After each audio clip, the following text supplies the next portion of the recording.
ফেসবুকে কাজ করতে এসে কোন বিষয়গুলো আমি একেবারেই জানতাম না কন্টেন্ট তৈরির ক্ষেত্রে, তা আজকে আপনাদের সাথে শেয়ার করব এবং আপনারাও আমার মতো সেই ভুলগুলো করবেন না। চলুন যাই। প্রথমত, ভিডিও তৈরির ক্ষেত্রে মিউজিক ইউজ করতাম, যা করা যাবে না।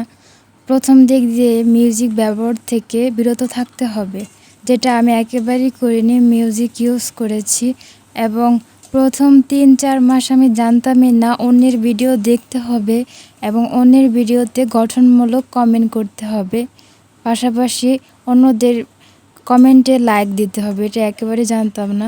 যদি আমরা অন্যের ভিডিওতে দেখি, কমেন্ট না করি, তাহলে আমাদের ভিডিওটা অন্যদের কাছে কীভাবে পৌঁছাবে, এসব কিছু আমি একেবারেই জানতাম না। আমি নিজের ভয়েস দিয়ে প্রথমত ভিডিও তৈরি করিনি। এই ভুলটি আপনারা একেবারেই করবেন না। নিজের ভয়েস দিয়ে ভিডিও তৈরি করবেন। টাইম মেনটেন করে রিলস কিংবা পোস্ট করবেন।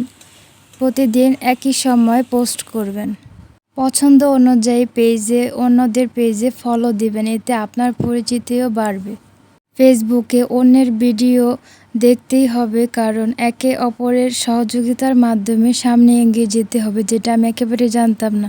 আপনারা এইসব কাজ থেকে একেবারে বিরত থাকবেন এবং ভুলগুলো শুধরিয়ে নেবেন। ভিডিওটি ভালো লাগলে শেয়ার করে দেবেন। আসসালামু আলাইকুম।